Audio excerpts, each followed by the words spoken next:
Bonjour. Désolée pour ce petit retard technique. Alors, je suis ravie de faire ce live aujourd'hui qui va être consacré au burn-out.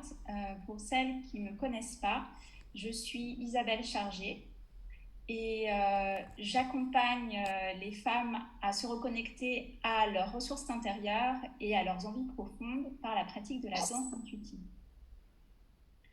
Alors aujourd'hui, pour parler de burn-out, je suis en compagnie de Laurence Jay. Bonjour Laurence.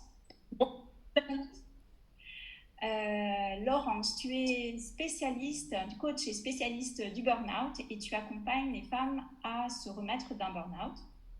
Alors je t'ai contactée parce que d'abord, moi-même j'ai été confrontée au burn-out et les femmes qui pratiquent avec moi la danse intuitive, j'en ai de plus en plus qui sont confrontées à des phases d'épuisement ou alors qui sortent vraiment de burn-out. Malheureusement, c'est de plus en plus commun. Et sans faire d'alarmisme, en fait, le burn-out, c'est pas rien. Et si on peut l'éviter, c'est vraiment mieux.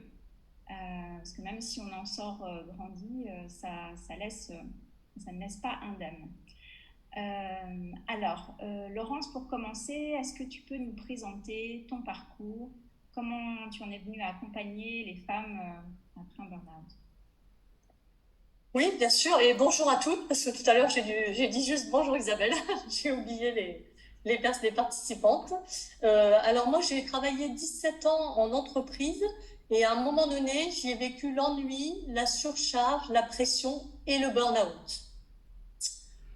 J'avais vécu avant une période de 6 ans de souffrance au travail où je ne voyais pas ce qui m'arrivait. Et puis, j'ai été accompagnée après m'être reposée, après mon burn-out. Et je me suis fait accompagner à ce moment où j'ai senti que j'avais le déclic pour pouvoir avancer suite à ce burn-out. 3 ans après le burn-out, j'ai commencé une reconversion. Et ensuite, après cette reconversion, j'ai eu envie d'accompagner les femmes après le burn-out, ayant vécu l'expérience. Génial. Tu dis que dans ton expérience, à un moment donné, tu as eu un déclic, c'est-à-dire qu'il y a plusieurs phases en fait dans un burn-out. En fait, à un moment donné, on s'effondre. Bon, ça arrive. Si on n'a pas pu voir avant, à un moment donné, on s'effondre.